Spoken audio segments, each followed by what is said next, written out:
Quando vocês costumam ouvir das pessoas sobre diabetes, o que vem à cabeça? O que vocês acham? O que está relacionado com a diabetes? O que pode acometer? Qual o tipo de doença que está relacionado? O que vocês acham sobre diabetes? É uma doença relacionada ao quê? O que acontece? O que causa? Eu preciso da ajuda de vocês. Açúcar no sangue, boa, começamos bem já. Então a gente vai falar um pouquinho sobre a famosa diabetes. E a primeira coisa que a gente ouviu foi sobre açúcar no sangue. Muito interessante. Mas o quê? Quando vocês ouvem a palavra diabetes, vocês associam ela ao quê? Além do açúcar no sangue. Baixa produção de insulina. Então, vou usar uma técnica aqui, ó, baixa insulina.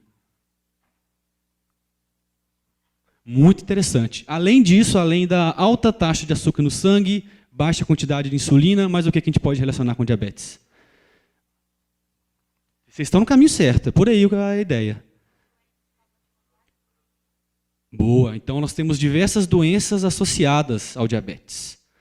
Muito bom. Então, como ela exemplificou, a cegueira é uma das doenças associadas ao diabetes. Então, a diabetes, como a gente pode ver, ela tem um delineamento base, que seria a insulina e o açúcar, mas ela acomete outros órgãos e pode culminar em cegueira e outras alterações, como vou falar. Então, nós temos doenças associadas ao diabetes. Quem dá mais, quem dá menos? Só isso que vocês sabem sobre diabetes? Só isso? Então, vamos tentar falar um pouquinho sobre diabetes, comprovar algumas coisas, falar alguns mitos, e eu vou precisar que vocês me ajudem bastante. E no roteiro de hoje, nós vamos falar então rapidamente sobre alguns conceitos básicos de fisiologia para que a gente possa entender o que é o diabetes, como é que ele ocorre, como é que ele culmina em diversas outras doenças associadas. É importante que a gente fale um pouquinho sobre a fisiologia do açúcar no sangue e da insulina. Então é muito importante que a gente possa aprender como os dois se correlacionam e a partir disso então entender como que o diabetes se desenvolve. E além disso, uma coisa que ninguém falou é que existem dois tipos de diabetes mellitus. Eu vou falar um pouquinho sobre outros tipos de diabetes, mas eu vou focar no diabetes mellitus.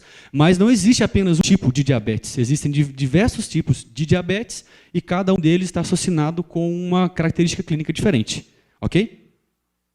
Vocês sabiam disso, que existiam dois tipos? Aí, algumas pessoas sabiam, outras não sabiam. Muito bom. Eu vou falar um pouquinho do diagnóstico, porque é uma doença muito silenciosa, uma doença muito grave, que acomete muitas pessoas, e muitas pessoas sequer sabem que são diabéticas. Isso é que é o mais complicado, porque por ser uma doença muito silenciosa, você não consegue ter o diagnóstico no período correto para ser tratado conforme deve ser tratado desde o começo.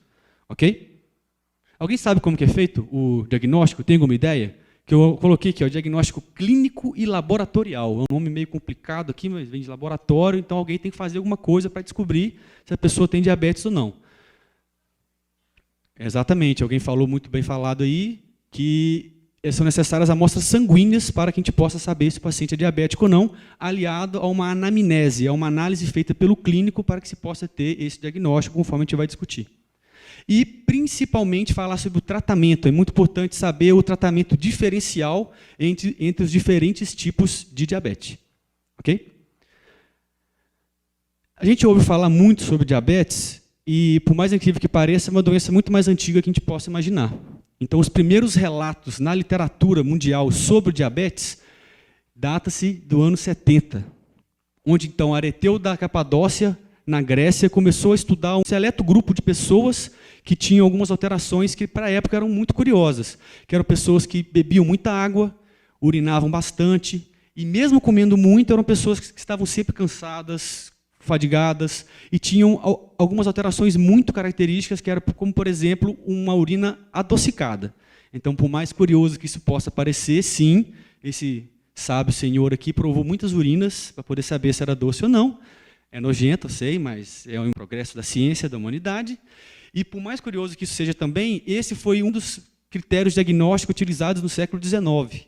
Então, no século XIX, de 1810 até 1900 aproximadamente, na França e Inglaterra, os médicos tinham o hábito de provar a urina dos seus pacientes para poder saber se aquele diagnóstico que ele estava tentando dar, se era um diagnóstico de diabetes ou não. Então, para você ver como é que as coisas funcionam na ciência. Muitas vezes você tem que fazer coisas que a gente não quer. Mas de onde vem essa palavra diabetes? Então, a diabetes ela vem do latim, misturando duas palavrinhas, que é diabetes e mélito.